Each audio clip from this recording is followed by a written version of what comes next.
why are we here? Why is this so important? Why is it required that your institution is saying you have to get some BSA AML training? And oh, by the way, you're going to be doing it over and over and over again. Some of you, this might be your first exposure to BSA AML training, but some of you, you may have been doing this for years and years and years. So, but why is it so important? Well, first off, the government says you have to do it. Okay, so the government dictates that everybody has to get training, and it has to be appropriate for your role in the financial institution. So in fact, that's one of the pillars of your program that we're going to talk about here in a little bit.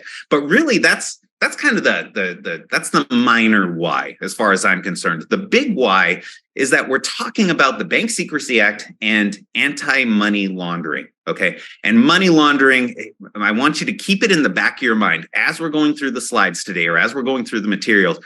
Keep in the back of your mind that there is always an underlying crime, or there's some criminal activity that is related to money laundering. That's why they're laundering it. So money laundering, terrorist financing, it's all things that we want to stop, because these underlying crimes, there's a lot of bad people doing a lot of bad stuff out there in the world, whether it's organized crime, public corruption, the drug trade, or human trafficking, or slavery. People tend to forget that there are more slaves in the world right now than at the height of the transatlantic slave trade, right?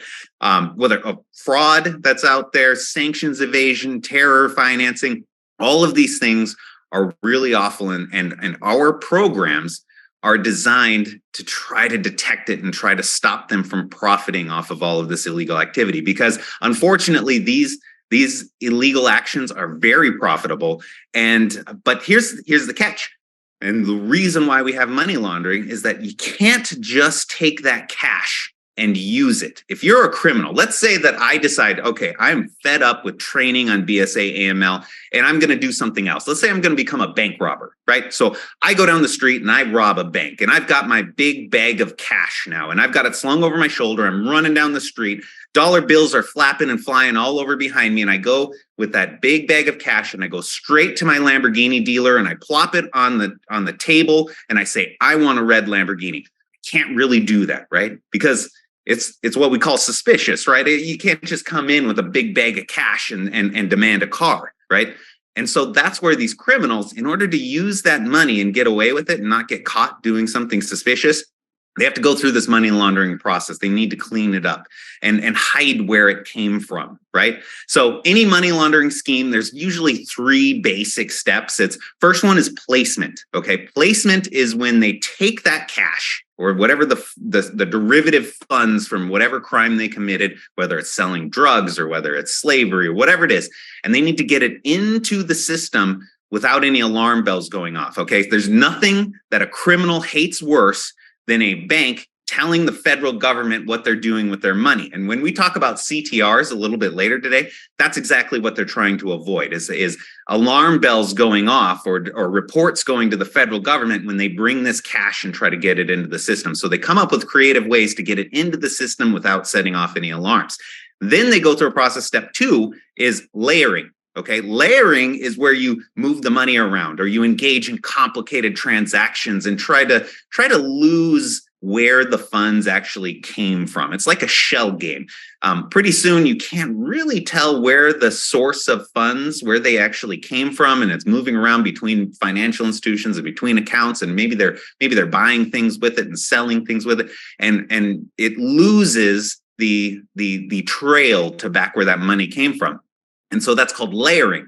And then the third step is integration. That's where the funds are in an account or they're available for use, and it looks like it came from some legitimate source. Okay, so it's placement, layering, and integration. All money laundering schemes have those basic steps.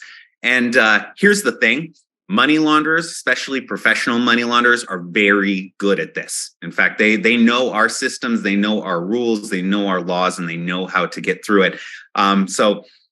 And they have lots of different methods of doing this, whether they've got a business that they're running the cash through, cooking the books to make it look like maybe their financials aren't accurate, or maybe they're purchasing real estate, or maybe they're running transactions through multiple accounts. There's a lot of different ways that they go through this shell game and this process. But that's why we have a BSA AML program. That's why we're going to have our training today. And here's the thing. There are a lot of money laundering schemes out there, and you don't have to crack the case, okay? You don't have to figure out exactly what they're doing or how this complicated scheme is working. You just need to be on the lookout for things that are unusual, things that don't make sense.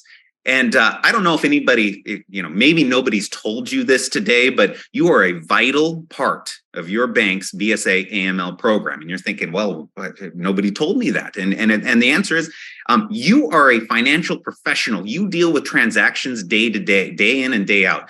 You have face-to-face time with your customers. So you're like a human barometer out there on the front lines. And your gut feeling when something just doesn't seem right. Now you should be empowered to ask questions or get to the bottom of it. And if you don't feel like everything is, making sense, that's when you raise your hand and you pass these things up to your BSA officer or a suspicious activity report. So all of that to say this is important, and you are an important part of this process.